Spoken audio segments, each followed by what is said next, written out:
وإذ بوأنا لإبراهيم مكان البيت ألا تشرك بي شيئا وطهر بيتي للطائفين والقائمين والركع السجود وأذن في الناس بالحج يأتوك رجالا وعلى كل ضامر يأتين من كل فج عميق. Now that we are in front of the Kaaba, what do I pray? The sixth Imam has said, you are Allah's guest. Ask and you will be given. Pray and you will be answered. Implore for intercession and they will be accepted. And remain silent and you will be blessed. So exactly what prayers do I do in front of the Kaaba then? The sixth Imam went on further. He said Allah sends 120 blessings when people are in the precincts of the Kaaba. You get 60 blessings for doing the tawaf, the circumambulation around the Kaaba. You get 40 blessings for worship of any kind, be it salam, recitation of Quran or du'as. And you get 20 blessings simply looking at the Kaaba and pondering over the majesty of Allah and reflecting on His attributes. So of those 120 blessings in total, the ratio is to 60, 40, 20, or in other words, the ratio is to 3, 2, 1. So for the prayers in front of the Kaaba, it's the tawaf, the worship, and reflecting on the attributes of Allah to get His blessings.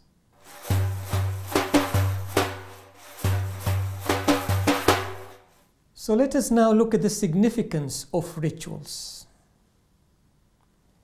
When doing an activity or an action, we have a choice of two things to do. We either do it as a ritual without understanding why we are doing it, or we do it as a ritual, at the same time try and understand the reasoning and the spirit behind it.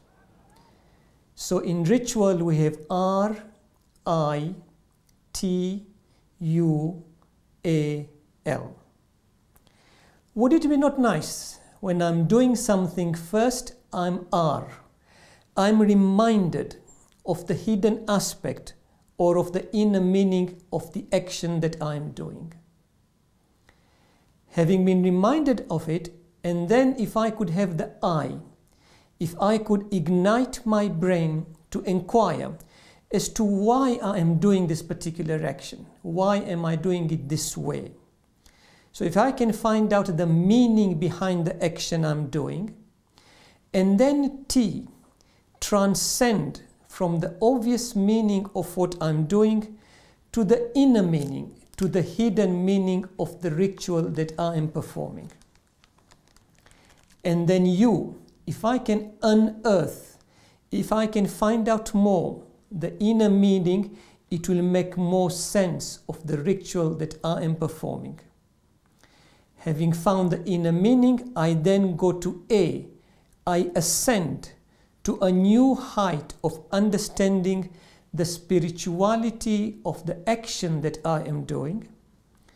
And then finally L, link the action I am doing with the limbs of my body to the spiritual aspect of it, which will connect it to my soul. And Hajj is nothing but a coupling between ritual and spiritual.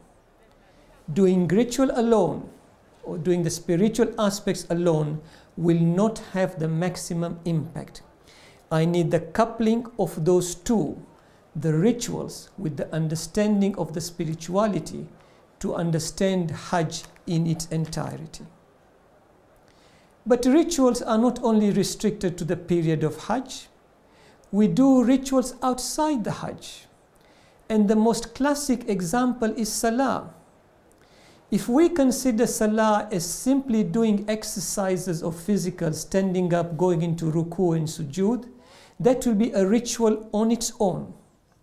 But for each of these exercises, for each of these rituals that we are doing, there is a dua behind it, there is a recitation behind it, and each of those actions has got a meaning behind it. So Salah, by simply doing the exercises, becomes a ritual, but by understanding every action behind it, it becomes a ritual coupled with a spiritual. Similarly, when we perform wudu, wudu on its entirety of a ritual would be nothing but washing and cleaning ourselves with water. But we are told from the hadith that for every action that we do in a wudu, there is a dua behind it, there is a spiritual aspect behind it. So instead of just becoming a simple ritual, it becomes a ritual coupled with a spiritual. Ask any student who graduates. At the end of graduation, they have to wear an abba, they have a graduating robe. It's become a ritual across all institutions throughout the world. But that ritual of wearing a gown at the end of graduation has a meaning behind it. And it all started in the old days when teachers used to use blackboard and chalk to keep the dust of the chalk away from the clothes. The teachers who were graduates used to wear this abba. So abba on its own is a ritual, but it has a meaning behind it. Again, if we look on the national scale, every country has a memorial of some kind to remember their fallen soldiers. What is this memorial? If it's a ritual, it's just a stone. But behind that stone, on a specific day, when wreaths and flowers and prayers are said over it, it carries a spirit behind it. So the ritual combined with the spiritual has all got a meaning behind it. In fact, Quran, when it talks about Hajj, it mentions not only the rituals, but also the spiritual side. In Surah Al-Hajj, chapter 22, the common verse that we hear is verse 27. وَأَذِّن فِي النَّاسِ بِالْحَجِّ يَأْتُوكَ رِجَالًا وَعَلَى كُلِّ ضَامِرٍ يَأْتِينَ مِنْ كُلِّ فَجٍّ عَمِيقٍ. And proclaim to mankind the pilgrimage. They will come to you on foot, on every lean camel, and from every remote part. What is not often mentioned is the following verse, verse 28, in which it says, لِيَشْهَدُوا مَنَافِعَ لَهُمْ وَيَذْكُرُوا اسْمَ اللَّهِ فِي أَيَّامٍ مَّعْلُومَاتٍ عَلَى مَا رَزَقَهُم مِّن بَهِيمَةِ الْأَنْعَامِ فَكُلُوا مِنْهَا وَأَطْعِمُوا الْبَائِسَ الْفَقِيرَ. That they may witness advantages for them and mention the names of Allah during the appointed days. So verse 28 clearly says there will be the rituals of mentioning the names during the time of Hajj. But the purpose of it is so they may witness advantages for them. In other words, for all the rituals during the time of Hajj, there is a spiritual behind it, as Allah Himself says.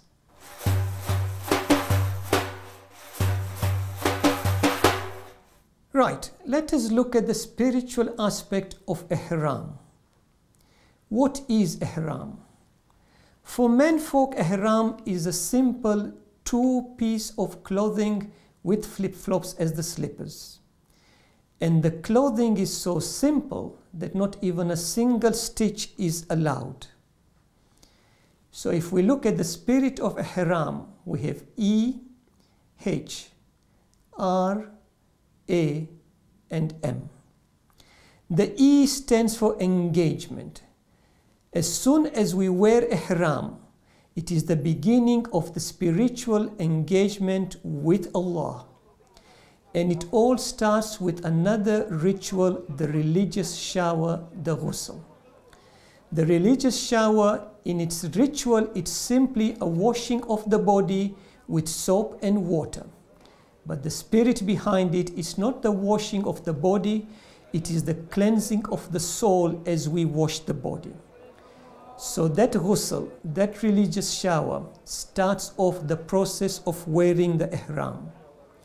The wearing of ihram symbolizes another engagement for the Eid. It symbolizes temporary engagement, and it will symbolize a permanent engagement. A temporary engagement in wearing these two simple white clothing is during the time of Hajj.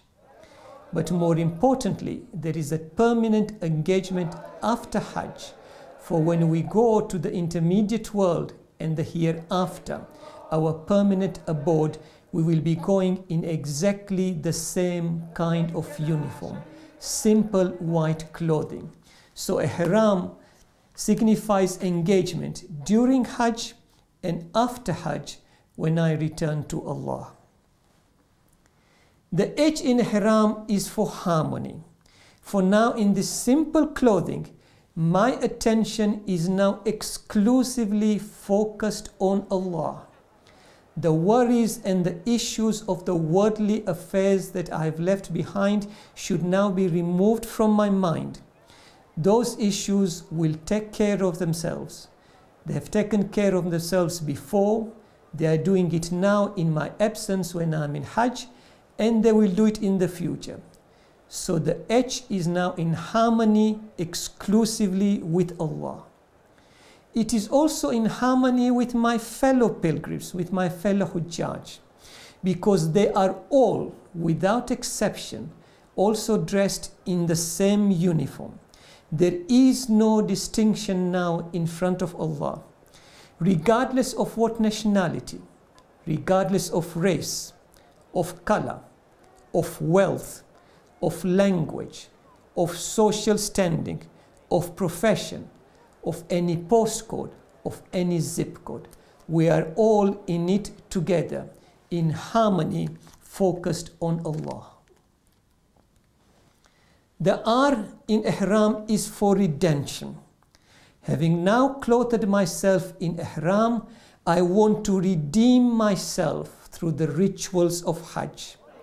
I want to R to reach out to Allah, and R for reconnecting my connection to Allah, and to resolve that after Hajj I will start leading an Islamic way of lifestyle, and R to repent my past sins, and R to resist any future ones. So this R is for redemption in ihram. The A in ihram is for abstinence. In the state of ihram, I've been asked not to perform certain things, they now become forbidden. Things which were allowed outside the state of ihram now become forbidden in the state of ihram. And these forbidden things are simple mundane things like clipping of the nails, an innocent activity, but it is now forbidden in ihram. Why? It is simply to train me, to discipline me, that if this is what Allah commands, then without question, unreservedly, I follow His command. So it trains me in discipline, in abstaining from mundane things. And the training is this: if I can abstain from mundane things during Hajj, it will give me the training and the discipline to abstain from other less mundane things outside Hajj. So this abstinence in ihram is training me for discipline in Hajj and outside Hajj. Outside Hajj, if I abstain from forbidden things, there is no merit in it, for it is required for me to abstain from forbidden things. But if I am disciplined to abstain from permitted things, and it brings me closer to Allah, then the ihram has served its purpose of abstinence in disciplining me. For example, if it means watching TV or a football match at the punctual time of Salah, it is permitted to watch TV and football. But if I abstain from watching it at the punctual time, it will bring me closer to Allah. And that ihram in abstinence, therefore, will discipline me after Hajj. The M in ihram is for mindset. The instant I put on the clothing of ihram, my whole mindset has got to change in spirit. The wearing of ihram is a physical thing. The spirit behind it is my focus is now exclusively on the start of this spiritual journey. Ihram forces me to condition my mind in that I realize I am the lowly creature and Allah is the one who is at the highest level. I have been stripped of all my other clothing except for these two simple clothing. The spirit behind it is, it strips me of my ego, of my pretensions, so that I am now going to get rid of these not only during Hajj but also after Hajj. The wearing of these two simple clothings in ihram forces me to think of death that is to come, for it is the same kind of clothing that I will be shrouded in, the kafan, during the intermediate world and the hereafter. So therefore the M of ihram here puts me in a different mindset, not only in Hajj but also after Hajj.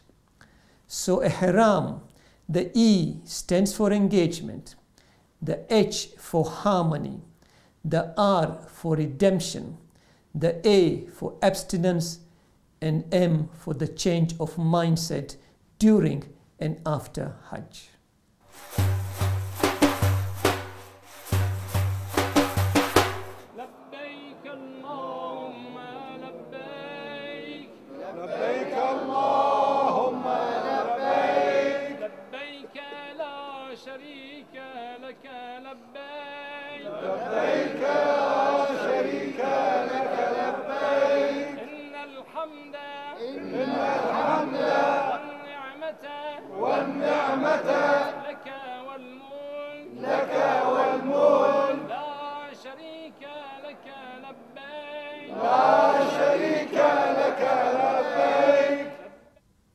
Let us now look at the spirit behind the talbiyah. What is talbiyah? Talbiyah is a ritual of recitation, and in Arabic we say the first part of it, labbaik, Allahumma labbaik.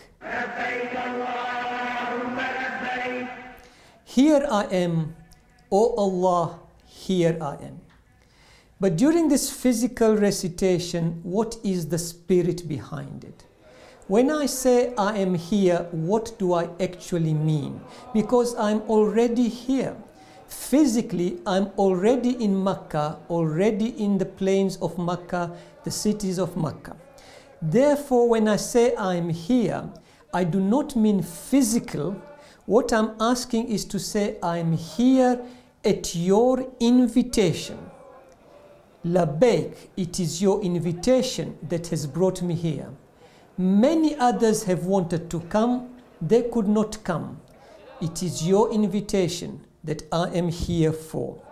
And when we say labbaik, it is now a start to say, I am ready to start on this journey. I have put on my ihram and I am ready now to start on this journey. But more importantly, when we say labbaik, Allahumma labbaik, is to say I want to be here spiritually. Physically, I'm already here. It is that spiritual presence that I need. We have from our hadith that when the imams used to recite the talbiyah, they used to tremble at the recitation. And they even used to faint. Such was the gravity of the recitation, because they understood that when they recite this, it is not the physical presence they were thanking for, it was asking for the acceptance of the spiritual presence.